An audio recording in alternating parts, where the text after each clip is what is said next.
Ginagamit ko ang aking huling lakas. Nagpadala ng mensahe ng paghihiwalay kay Rowena Liwanag. Sa wakas, si Rowena Liwanag na kagagaling lamang sa kalayaan ay hindi kasing saya ng inaakala ko.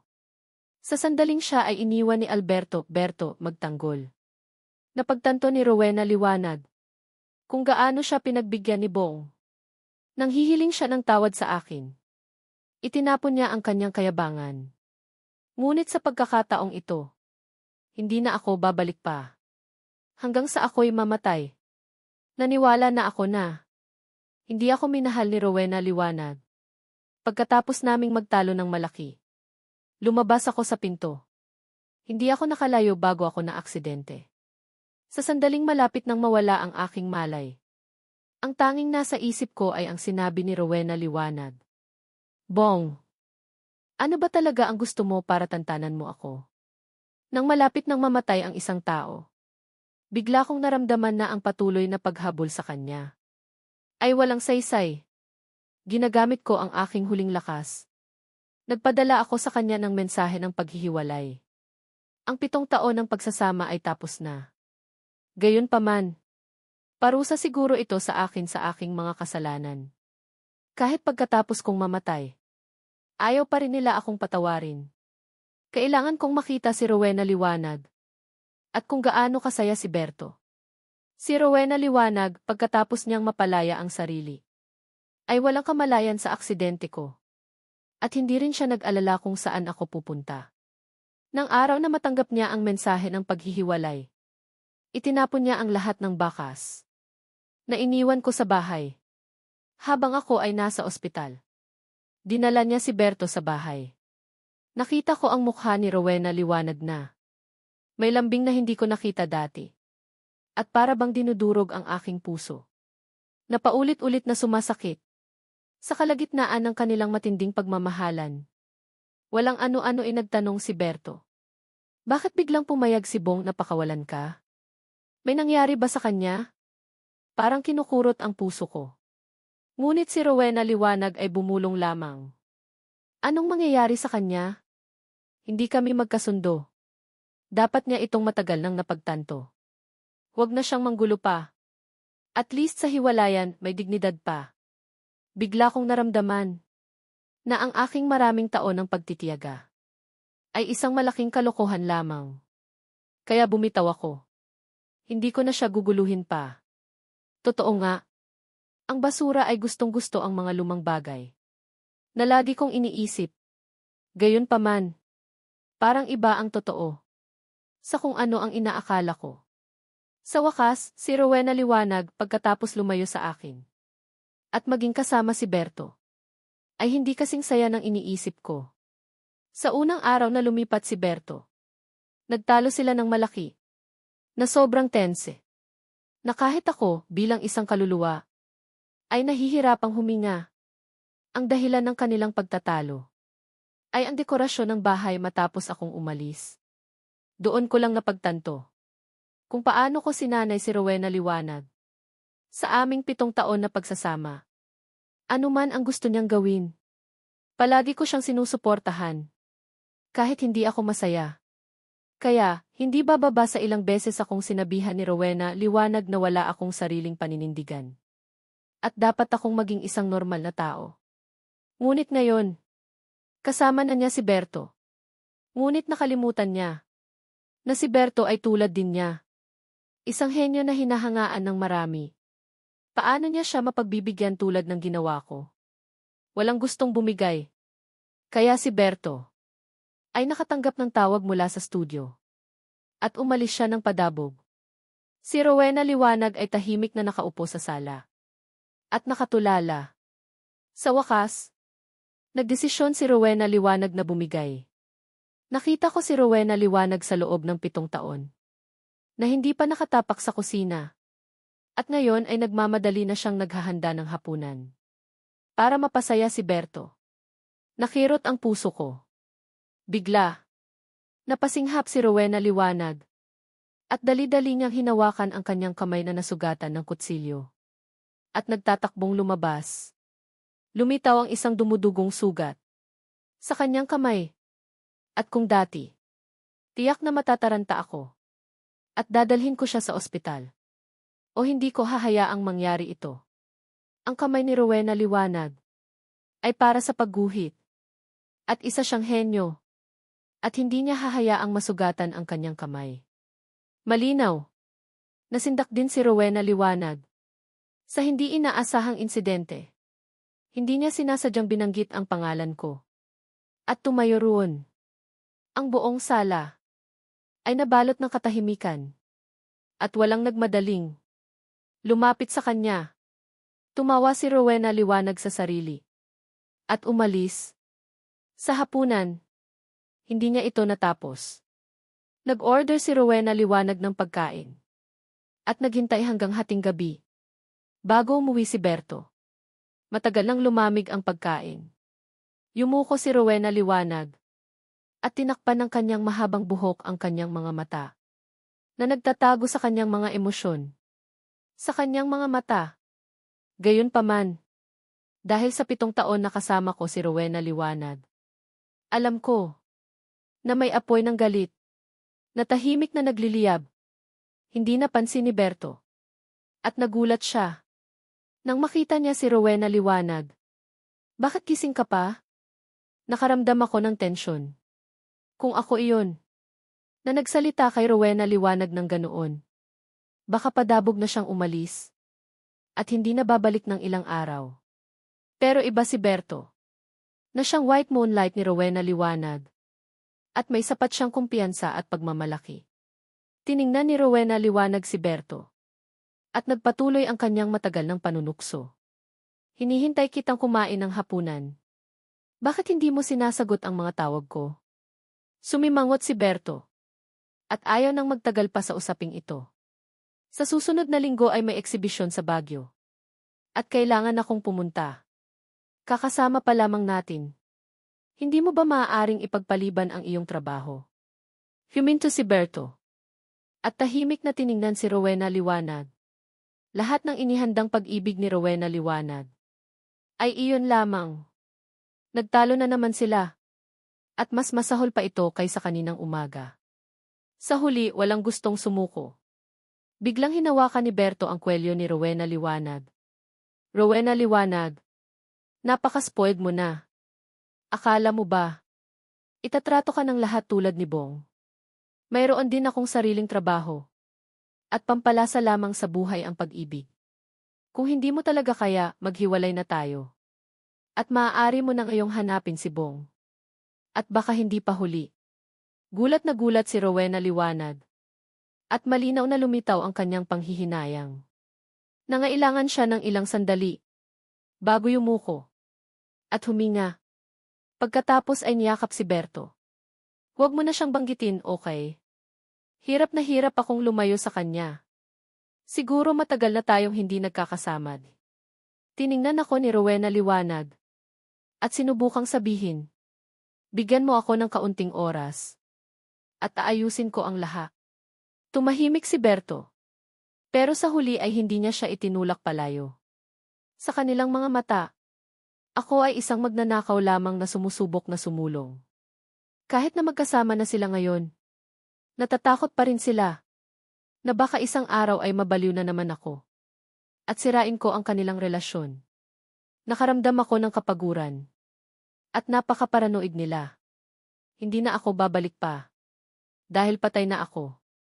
Gayunpaman, hindi nakatulong ang konsesyon ni Rowena liwanag para pahabain ang kanilang relasyon. Palagi silang nagtatalo. Tungkol sa maliliit na bagay. At tungkol sa kanilang trabaho. Halos masira ang lahat sa bahay. May sariling pride si Berto. Kaya hindi siya nag-alala. Kung nasasaktan ba si Rowena liwanag. Nagtalo sila. At umalis. Na iniiwan si Rowena liwanag na nagluluksa. Nakita ko. Ang hindi ko kayang pagsalitaan ng masama. Na umiinom ng alak sa sofa. At nakaramdam ako ng sama ng loob. Sumabog ang damdamin. Sa kaarawan ni Rowena liwanag. Hindi ko akalain. Na makakalimutan ni Berto. Ang kanyang kaarawan. Simula nang magtalo sila noong nakaraang araw. Pumunta si Berto sa isang komperensya sa ibang probinsya. Nang malaman ito ni Rowena Liwanag, wala na siya roon. Sa unang pagkakataon sa loob ng 7 taon, hindi ako nakasama sa kaarawan ni Rowena Liwanag. Akala ko, ito na ang pinakamasayang kaarawan niya. Na may isang taong nagmamahal sa kanya. At wala nang gumugulo pa sa kanyang buhay. Ngunit, ito ang naging pinakalungkot niyang kaarawan. Taon-taon, naghahanda ako ng sorpresa. Para sa kanya isang buwan bago. Kahit hindi ito pinapahalagahan ni Rowena Liwanag. Palagi niyang pinapahaba ang oras. At hindi umuuwi hanggang hating gabi. Ngayong taon, mag-isa si Rowena Liwanag na nakaupo sa harap ng malaking bintana, umiinom ng alak. At hindi ko mabasa ang kanyang mga emosyon. Sa bandang 1:00 ng gabi. Hindi mapakali si Rowena Liwanag. At paulit-ulit niyang tinitingnan ang kanyang telepono. Na parang naghihintay ng mensahe. Sa una, hindi ko alam kung sino ang hinihintay niya. Hanggang sa tumagal ang kanyang tingin sa aming pag-uusap. Ay doon ko lang napagtanto. Nakaramdam ako ng pangamba. At mapait akong napangiti. Rowena Liwanag, baka hinihintay mo ang pagbati ko sa kaarawan mo. Ngunit hindi ko na siya guguluhin pa. Nang walang kumakausap sa kanya, nakayuko si Rowena Liwanag. At tahimik na tumingin sa screen. Naghihintay sa taong hindi na magmemensahe sa kanya. Bigla, tumunog ang doorbell. Natigilan kaming pareho. Kung hindi ako nakatayo sa tabi niya, iisipin ko na naman na napaka-pathetic ko. Na nakahihiya. Hindi mapigilan ni Rowena Liwanag na mapangiti. At nakita ko ang kanyang pagkatakot. Hinayaan niyang tumunog ang doorbell ng matagal. Bago siya dahan-dahang tumayo para buksan ang pinto. Alam ko na. Bakit ikaw? Natigilan si Rowena Liwanag. At humigpit ang kanyang mga daliri sa hawakan ng pinto. At nakita ko ang kanyang pagkahiya. Tinaasa ni Berto ang kanyang kilay. Sino pa ba ang inaasahan mo? Nakalimutan ko ang susi ko. Bakit ang tagal mong buksan ang pinto? Tumayo pa rin si Rowena Liwanag sa pinto. At naghintay ng matagal. Dahan-dahang isinara ni Rowena Liwanag ang pinto. At nakita si Berto na nakahiga sa sofa. Na nakapikit ang mga mata para magpahinga. At nakita ko ang kanyang paghamak. Berto. Kaarawan ko ngayon.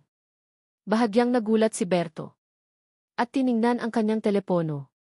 Bago siya nag-alangan na sumagot. Paumanhin. Naging abala ako sa negosasyon kay Lee. Kaya medyo nakalimutan ko. Ililibre kita bukas. Parang napapagod si Rowena Liwanag. Magkasintahan tayo. Hindi mga partner. Huwag mo naman akong tratuhin. Na para bang trabaho ito. Hindi matanggap ni Berto ang kanyang pag-iwas. Pinagloloko kita. Hindi ko naman sinasadya. Matatanda na tayo. Huwag ka namang maging ganito.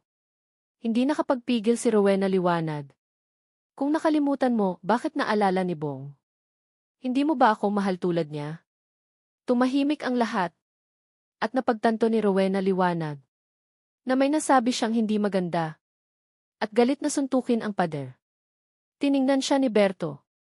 At puno ng kalungkutan ang kanyang mga mata. Akala ko babalik tayo sa dati. Pero ngayon ay parang nasasakal na ako. Maghiwalay na tayo. Nakalock ang pinto. At nag-iisa na naman si Rowena Liwanag. Nakita ko siyang nakaupo sa sofa. At nakaramdam ako ng sama ng loob.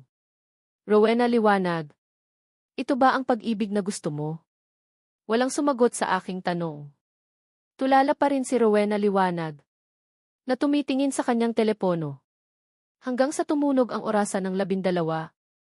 Hanggang sa maubusan ng baterya ang kanyang telepono. Unti-unting gumalaw ang kanyang mga mata. Mula sa aming pag-uusap. At lumayo. Para bang bumubulong siya sa kanyang sarili. Bong. Hindi mo na ba talaga ako mahal? Kumirot ang puso ko. Tama. Rowena Liwanag. Hindi na kita mahal. Malaya ka na. Ilang linggo matapos na maging sila ni Berto. Nakipaghiwalay si Rowena Liwanag sa kanya. Matapos umalis si Berto, nagpadala ng mensahe si Rowena liwanag sa akin. Para tanungin kung nasaan ako. Kung normal. Matutuwa ako kapag nakatanggap ako ng mensahe mula kay Rowena liwanag. At hindi bali kung ano pa ang ginagawa ko. Ay agad akong sasagot. Ngunit para kay Rowena liwanag. Sigurado na siya. Nagagawin ko ang dati. Ngunit hindi niya alam na hindi na siya makakatanggap ng mensahe mula sa akin. Nang magising siya, kukunin niya ang kanyang telepono. Ngunit tanging nakita niya ang aking pag-alis. Wala na akong mensahe. Hindi makapaniwala si Rowena liwanag. At paulit-ulit na na-refresh ang page. Hanggang sa tanggapin niya na hindi na ako sasagot sa kanya. Hindi ko na siya guguluhin. Hindi siya papayag. Tumawag siya. Pero walang sumagot. Nakita ni Rowena liwanag. Nabalisan na siya. Malakas niyang ibinato ang kanyang telepono. Ngunit agad niya itong pinulot. At tumakbo sa repair shop. Tiningnan siya ng repairman. Miss, hindi ka naman siguro pobre. Palitan mo na lang iyan. Hindi sumagot si Rowena liwanag. Hindi nakatiis ang repairman. May importante dyan, ano? Bahagyang tumalikod si Rowena liwanag. At huminga. Nang makuha ni Rowena liwanag ang telepono. Sinuri niya ang aming pag-uusap. At nakahinga siya ng maluwag nang makita niyang hindi nabura ang aming pag-uusap. Umupo siya. At tumawag. At tumawag. Hanggang sa tanggapin niya na. Hindi ko na siya sasagutin. Nakita niya ako sa kanyang mga mensahe. Naalala niya. At mabilis na binuksan ang kanyang address book. Pakiusap, ipakita sa akin si Bong. Kailangan ko siyang makausap. Rowena liwanag.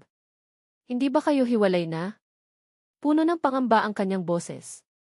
Hindi ako pumayag. Hindi niya basta maaring gawin iyon. Tumahimik ang kanyang kapatid. Hindi ka na niya hahanapin. Matapos akong mamatay. Napagtanto ko na may pakialam pa rin sa akin si Rowena liwanag. Nang ako'y nabubuhay pa. Ayaw ng aking kapatid kay Rowena liwanag. At palagi silang nag-aaway. Ngayon, ay hindi na kailangan ng aking kapatid na mag-alala sa aking damdamin. Lumapit siya. At inusisa ako. Kaya mabilis siyang pinapunta ng aking kapatid sa kanya. Doon ko lang nakita. Si Rowena liwanag sa lagay na ito. Umuulan ng malakas. At matatag siyang tumayo. Naghintay buong hapon. Tiningnan niya ang pinto. At umaasa na.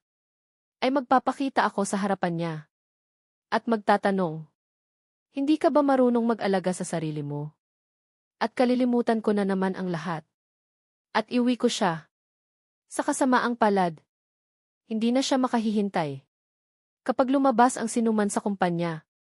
Naghihintay si Rowena liwanag. Hanggang sa mamatay ang ilaw. Tumayo sa itaas ang aking kapatid. Rowena liwanag. Sino ang niloloko mo? Nang hindi siya nagalit, ay mas pumutla ang kanyang mukha. Hanggang sa, ay hindi na siya sumagot. At hinawakan ang kanyang kamay. Matapos siyang pagsabihan ng aking kapatid, ay nagsalita siya. Saan siya? Malinaw sa kanyang boses ang pagpapakumbaba at pagmamakaawa na hindi niya namamalayan. Xiao Zong. Maaari ko bang makausap si Edith kahit isang beses lang? Ito ay sa pagitan namin. Siguradong ayaw rin ni Ibis Nati. Makialam ka ng husto. Namula ang mata ng kapatid ko. May bahid pa ng luha sa kanyang mga mata. Ang reaksyon niya kay Ludidese ay isang suntok mula sa kapatid ko na walang pag-aalinlangan. Hindi handa si Ludidevrian. Natamaan ng suntok. Bumagsak sa lupa ng malakas. Dinilaan niya ang kanyang nagdurugong labi. Tumawa siya sa kanyang sarili. Xiao Zong. Suntukin mo lang ako kung gusto mo. Pagkatapos mong mailabas ang iyong galit. Maaari bang bumalik si Ibis Hindi pinansin ng kapatid ko ang mga sinabi ni Ludidese. Wala siyang pakialam sa mga sinasabi niya. Paulit-ulit na suntok. At wine ng suntok na dumampi sa katawan ni Ludidevin. Hanggang sa napagtanto ng mga tao sa paligid. Na gusto talaga ng kapatid ko na patayin si Ludivine. Kaya dali-dali nilang pinaghiwalay ang dalawa. Hindi alintana ng kapatid ko ang kanyang madugong kamay. Marahas niya itong pinunasan. Ngunit hindi niya mapigilan ang kanyang mga luha. Tumawa siya. Ngunit puno ng kapighatsian at panginginig ang kanyang boses. Parang may napagtanto si Ludivine. Humakbang siya. Sa harap ng kapatid ko. Hinawakan niya ang kanyang pantalon. Agad na hinawakan ng kapatid ko ang kanyang buhok. Lion. Walang pumipigil sa akin. Ayaw na kita. Kinasusuklaman na kita. Hindi na ako babalik pa. Nawala ang ilaw. Sa mata ni Ludivine. Iniwan siya sa ulan. Bumagsak sa mga pudlo sa lupa. Parang isang asong kalye na walang tirahan. Biglang may payong na lumitaw sa kanyang ulo. Natigilan si Ludivine. Sa buong lakas niya, tumayo siya. EDTV, nagkamali ako. Ngunit isa lamang itong dumadaan. Nakita niya ang nakakatakot na mukha ni Ludivine. Natakot ang tao at umatras ng ilang hakbang. Nakatingala si Ludivine. Doon niya napagtanto. Nawala nang magtatakip sa kanya ng payong. Matapos dalhin si Ludivine sa ospital. Hindi maganda ang kanyang mental state. Sa panahong iyon, ilang beses na siyang dinalaw ni ABCD. Ngunit hindi niya matanggap na ang dating high-class lady ay ganito na ngayon. Hindi niya napigilan. At sinampal niya si Ludivine ng 2 beses. Hindi naman nasaktan si Ludivine. Tulala siyang nakatingin kay ABCD. Hindi na ba talaga ako? Kailangan ni DDCC. Anong gagawin ko? Galit na hinawakan ni ABCD ang kanyang kwelyo. Kung nagsisisi ka na, maghanap ka ng paraan para ayusin ito. Kung nakahiga ka lang dyan na parang patay na aso. Mayroon bang mababago? Lion. Nagkamali talaga ako sa pagkakakilala sa'yo. Hindi ko alam kung anong sinabi ni ABCD. Ang nakaapekto kay Ludivine. Talagang unti-unti siyang bumalik sa dati. Nang gabing iyon, pumasok siya at nag-inject ng gamot. Pagkatapos ay umuwi siya. Nakita ko siya. Maingat na kumakatok sa pintuan ng kwarto ko. Maghintay ka sandali. Kinabukasan. Halos araw-gabi. Na nakakulong si Ludivine sa kanyang painting room. Kapag nagugutom, kumakain lamang siya ng kaunting fast food. Kapag napagod na siya, pumupunta siya sa kwarto ko para matulog ng kaunti. Hindi nagtagal. Humina ang kanyang katawan. Nagkaroon siya ng mataas na lagnat. Delirious si Ludivine. Ayaw niyang uminom ng gamot. Sa halip ay yumuko siya sa kama ko. Paulit-ulit niyang tinitingnan ang aming mga mensahe. Ni EKA. Napakahirap sa akin. Maaari mo ba akong tignan? Miss na kita. Narinig ko. Hindi ko mapigilan ang aking nararamdaman. Lion. Nasa tabi mo lang ako. Pero, hindi ka dapat ganito. Bakit kailangan kong mamatay? Bago mo ako pahalagahan? Hindi na ako pwedeng bumalik. Kaya, ilang araw. Maingat na inilabas ni Ludivine ang kanyang gawa sa sala. Nang makita ko ang laman ng kanyang gawa, nakaramdam lamang ako ng pagkutya at pananakit, kawalan ng pag-asa. Para bang pinunit ang kaluluwa. Ito ang unang beses na nagpinta si Ludivine para sa akin. Noong nabubuhay pa ako, ay hindi siya nagkulang para ipinta ako. Ngunit nagtapos ang lahat ng kanyang panlilibak. Isa siyang henyo. Paano siya magpinta ng hindi artistiko? Tinanong ko siya. Kung gayon, bakit ka nagpinta ng madaming? Isinara ni ABCD. Puno ng panghahamak ang mata ni Ludivine noon. Ang art ay si ABCD. Gaya ng mga ginagawa ko, ay hindi masyadong nakakaaliw. ABCD, bakit kailangan mong hamakin ang sarili mo? Ngayon ay pininta na niya sa wakas ang mga bagay na palagi kong gustong mayroon. Ngunit patay na ako. At wala na akong pakialam. Puno ng pagpipitagan si Ludivine. At hinimas niya ang kanyang ginawa. At naging mas malambot ang kanyang mga mata. Ikidre. Hintayin mo akong ibalik ka. Pagkatapos niyang ipinta, ay mukhang mas relax na si Ludivine. At sumandal siya sa sopa, ipinikit ang kanyang mga mata para makapagpahinga.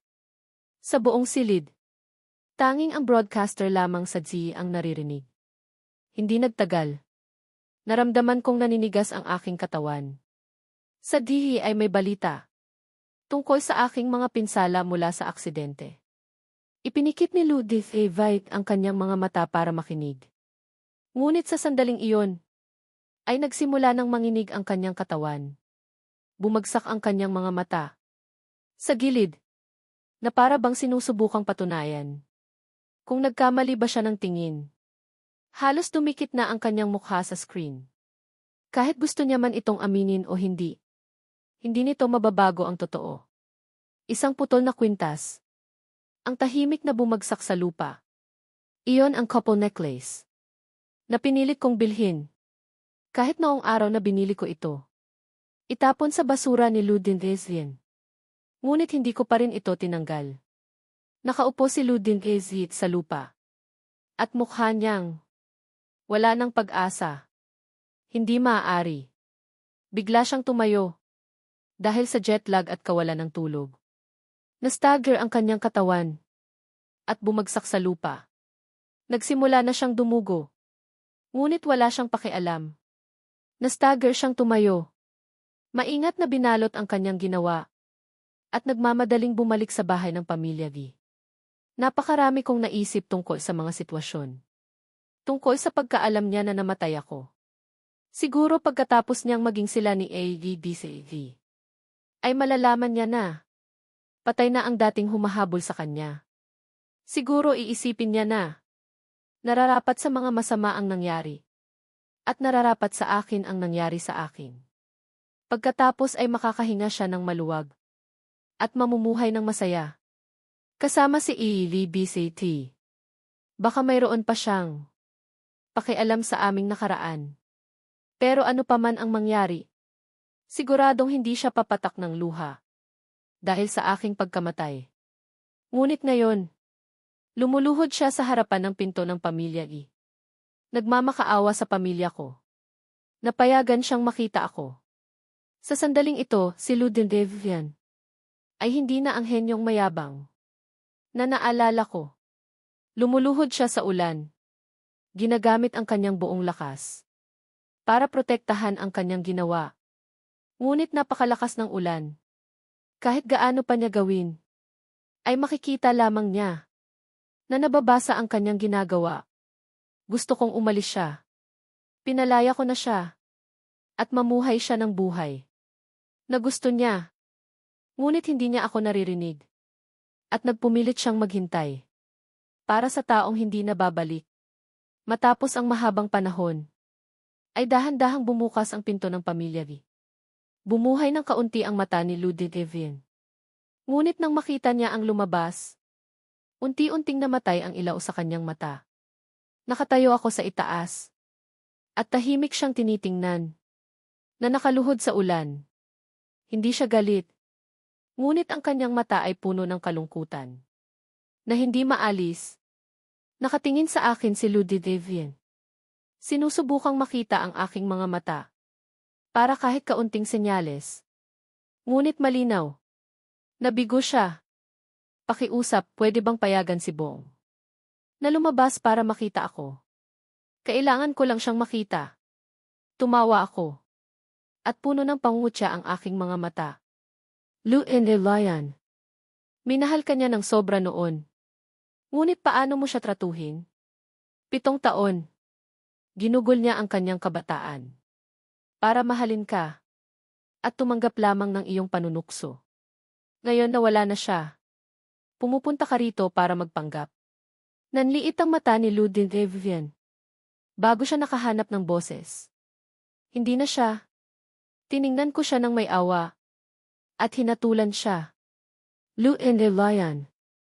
Na aksidente siya. Noong dinala mo si EVBCT.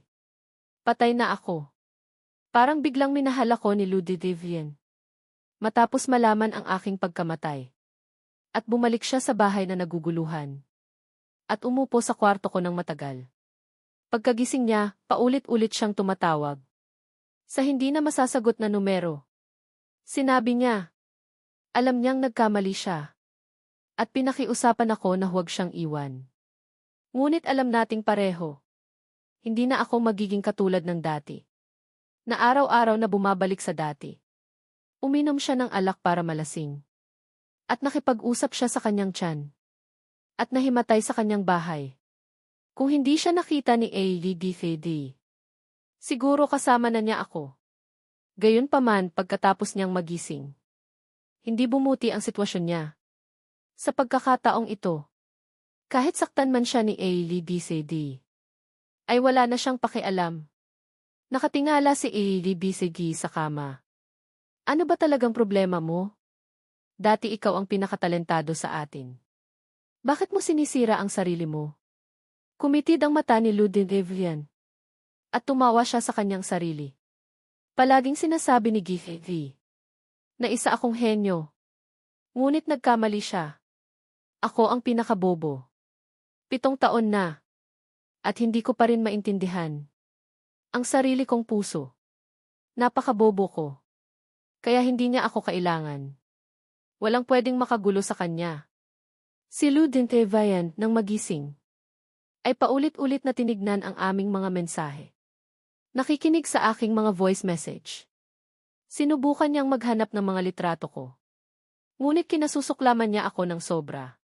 Kaya paano niya itatago ang litrato ko? Sa kanyang telepono. Hanggang sa bigla niyang naalala. Nakunin ang karayom at tumakbo sa pinto. Hinarang siya ni ADDCD. At sinuntok niya ng malakas sa kanyang mukha. Ludivine, anong ginagawa mo? Hinawakan ni Ludivine ang balikat niya. At hindi napigilan ni ADDCD na sumigaw dahil sa sakit. Balak na sana niyang suntukin ulit si Ludivine. Ngunit nang makita niya ang kanyang mga mata, ay bumitaw siya. Sa kanyang boses ay malinaw ang pag-aalala, na parang nasasakal at paulit-ulit na umuubo. SVETBA. Nakita mo na ba ang litrato ko sa graduation na nasa sala? Iniwasan ni ADDCT ang kanyang tingin. At saka nagsalita. Ang mga iyon. Itinapon ko na. Ngumiti ng pilit si Ludivine. At tuluyang nawala ang kanyang ngiti. Binitawan niya si ADDCT. At tahimik na lumabas. Saan siya pupunta? Nakangiting sinabi ni Ludivine. Pupunta akong hanapin ang mga bagay ko. Kung bumalik si Gifty at makitang wala na ang mga gamit ko, malulungkot siya. Pangit na tumingin si ADBCD. Namutla siya. Na nag-aalala. Na tumingin siya kay Ludivine na umaalis. Baliw. Baliw ka na talaga. Hindi lamang si ADBCD. Kundi nakaramdam rin ako na nababaliw si Ludivine. Malinaw na alam niya na hindi na ako babalik pa. Sinundan ko si Ludivine na pangatlong lugar na naming pinuntahan. Ito ay isang basurahan. Pero ang tagal na. Paano niya mahahanap ang kanyang mga gamit? Ngunit hindi sumuko si Ludivine. Pilit niyang kinakaladkad ang kanyang katawan na may mataas na lagnat. At humakbang sa bawat hakbang. Bigla nadulas siya. At tumumba siya. At dumulas pababa. At tumama ang kanyang ulo sa isang matulis na bato. Agad na lumaki ang mga mata ko. At isinigaw ko ang kanyang pangalan. Maya-maya, nakita ko si Ludivine na hindi makapaniwalang dumilat. At tumigil ang kanyang tingin. Kung saan nag-i-exist ang aking kaluluwa. Agad na naging masigla ang kanyang ekspresyon. At hindi niya mapigilang tumawa. Ngunit nabasa na rin ang kanyang mukha sa kanyang luha. Naalala niya ako. Ngunit napakalaki ng kanyang sugat. Natanging pagod lamang niyang natingalaan ako. Ikidre. Pupunta ka ba para sunduin ako? Napakakomplikado ng nararamdaman ko. Hanggang ngayon. ay naniniwala na ako na may pakialam pa rin sa akin si Ludivine. Ngunit huli na ang lahat. 7 taon. Lahat ng aking pagmamahal ay nauwi lamang sa wala at nagtira lamang ng siguro hindi ko pa rin pinaniniwalaan na hindi niya ako minahal. Gayunpaman, ay matagal nang nawala mula nang mamatay ako. Tahimik ko siyang tinitingnan. Lu and Elian. Pinapalaya na kita. Mamuhay ka ng sarili mong buhay. Hindi na kita mahal. Hanggang sa masabi ko ito. Ang bigat na nararamdaman ko. Mula nang maging kaluluwa ako. Ay nawala na. Nakita ko ang mata ni Ludivine. Na naguguluhan. At pilit siyang gumagapang sa akin. Tumingin ako pababa. Doon ko napagtanto na unti-unti nang nawawala ang aking kaluluwa. Ikibay. SV Ikibay. Huwag mo akong iwan. Huwag mo akong iwan. Mapayapa akong ngumiti. At umupo at sa wakas ay nahawakan ang kanyang mga mata. Paalam. Ek. Maigsi lang ang aking buhay. At tinitingnan ko ng mabilis. At malaking bahagi ng aking alaala ay inookupa ni Ludivine. Mula sa maliit pa lamang ako. Gusto ko na siya. Mula sa araw na nakilala ko siya. Palagi siyang ang henyo sa paningin ng lahat. Para siyang isang ilaw na hindi kayang hindi lapitan ng isang tao. Kahit na ilang beses nang masunog, ay hindi pa rin nagsisisi sa sarili. Para lamang makalapit sa kanya. Para magawa iyon, ay nag-aral ako ng fine arts na hindi ako magaling. Kapag nagpupursige at nagtitiyaga ako. At sa wakas ay nakatayo sa kanyang harapan. Tumingin siya sa aking painting. At sumimangot siya. Lahat ba ng tao ay pwedeng pumasok sa eskwelahan? Tumingin siya sa akin mula ulo hanggang paa. At may bahid na gulat. Estudyante. Baka galing ka sa mayaman. Mas mabuti kung ibang trabaho na lamang ang gawin mo. Hindi ka bagay dito. Dahil sa kanyang sinabi. Agad na namula ang aking mukha. At nabubulol ako. 8. Wala akong D. Ngunit ayaw niya nang magtagal. At tumalikod siya. Mula noon, alam ko na isa siyang henyo. Kahit gaano pa ako magsikap. Hindi ko kayang sabayan ang kanyang yapak. Tinago ko ang aking nararamdaman. At tahimik ko lamang siyang pinagmamasdan. Ngunit binigyan niya ako ng pagkakataon. Sa panahong iyon, alam ng karamihan sa departamento na gusto niya si ADBCT. Bago ako dumating, nangumpisal si Ludivine. Kaya ligitibri. Ngunit hindi ko alam kung bakit. Kahit na parang gusto siya ni ADBCT, ay hindi niya tinanggap ang kanyang nararamdaman. Mayabang si Ludivine. Paano niya matatanggap na tinanggihan siya? Matapos ang kanyang huling pagtatapat, ay hindi na hinanap ni Ludivine si ADBCT. Sa oras na iyon, naisip ko, na sa wakas ay mayroon na akong pagkakataon. At determinado akong lumapit sa kanya. Hindi nagtagal. Ay nalaman ng lahat sa school na mayroon ng sumusunod kay Ludivine. May mga nambiro. Heto na naman ang tagasunod mo. Hindi mo pa ba titignan? Pinalibutan siya ng maraming tao. At lumapit sa akin, tinaas niya ang kanyang kilay. Na tinitingnan ako mula ulo hanggang paa. Narinig ko na gusto mo ako. Agad na namula ang aking mukha. Hindi ko na marinig ang mga sinasabi ng mga tao. At tahimik na tumango. Tumawa si Ludivine. Sa panahong iyon ay hindi ko pa maintindihan ang kanyang ngiti. Ngayon na iniisip ko ito. Siguro pinagtatawanan niya ako. Hindi nagtagal. Ay naging boyfriend ako ni Ludivine. Walang sinuman ang nakaisip na magtatapos si Ludivine sa akin. Ngunit malinaw sa akin na hindi ako minamahal ni Ludivine. Ginamit lamang niya ako para pagselosin si ADBCD. At nais niyang magbigay si ADBCD. Gayunpaman, ay pinahalagahan ko ang pagkakataong ito. Dahil sa aking pag-aaral ng fine arts. Maraming gulo ang nangyari sa aking pamilya. Sa panahon ng aking pag-aaral, halos maputol na ang aking suporta sa aking pamilya. Kaya, hindi nagtagal matapos kong maging boyfriend ni Ludivine, ay napagtanto niyang hindi ako kasing yaman gaya ng inaakala niya. Tiningnan niya ang aking mga pain na pinaghirapan kong mabili. Hindi niya napigilang magbiro. Hindi ko akalain na napaka-superficial mo. Hindi ko kailangan ang mga iyon. Sa halip, pagtuunan mo na lamang ng pansin ang kakulangan mo sa skills. Hindi ko alam kung bakit. Kapag pumunta rito, tumayo ako at gustong umiyak. Kaya, ang kakaibang relasyon na ito ay nagpatuloy sa loob ng 3 taon. Hanggang sa graduation, ay hindi nakuha ni Ludivine ang atensyon ni AEDBCD. Nagbago siya, at nagbago ang kanyang pagtrato sa akin 1 taon pagkatapos nito. Sa panahong iyon, nakipagbati ako sa aking pamilya. At mayroon na akong sapat na suporta para suportahan ang kanyang mga pangarap. Akala ko magiging maayos ang lahat. Ngunit ang natanggap ko ay ang paghamak sa akin ni Ludivine. Nang gabing iyon, sinundo ko si Ludivine na lasing. Di sinasadyang narinig ko siya. Nakinukutya ng kanyang mga kaibigan.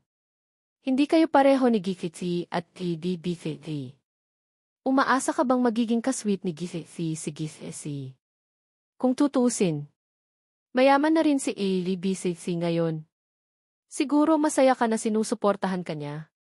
Galit na tumingin si Ludivine na nakatingin sa kanya at ibinato ang bote ng alak at tumama sa ulo ng kaibigan. Hindi ko mapigilang sumigaw at natingala ako. Ay nakita ko si Ludivine na malamig na nakatingin sa akin. Nang gabing iyon, ay nagkaroon kami ng malaking away. Ikebray. Hindi mo ba iniisip na nakakahiya ang paghahanap ng ganoong tao? Susuportahan mo. Hindi ko kailangan. Kaya kong buhayin ang sarili ko ng mas masaya. Kumirot ang puso ko.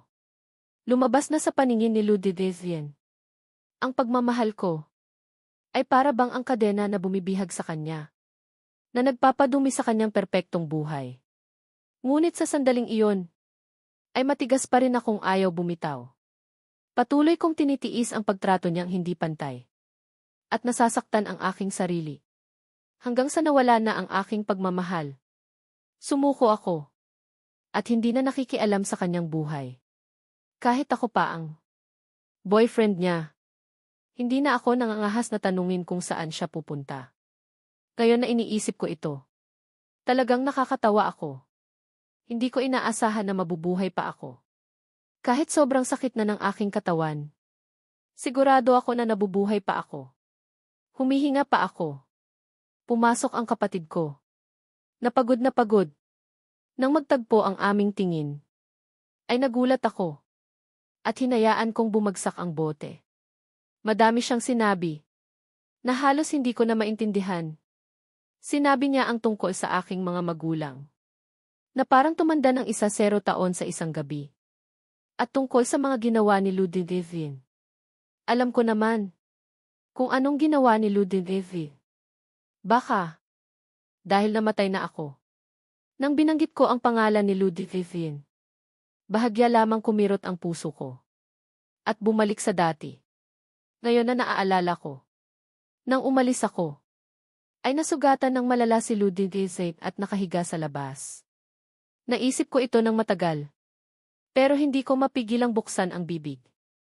Okay lang ba siya? Puno ng galit ang mata ng kapatid ko. Huwag kang magpaloko sa kanya. Matuto ka dapat magpahalaga sa sarili mo. Bumalik ako. Ganoon pa rin siya. Pilit akong tumawa. Hindi naman. Hiwalay na kami. Yumuko ako. Halatang hindi inaasahan ng kapatid ko na sasabihin ko iyon. Hina.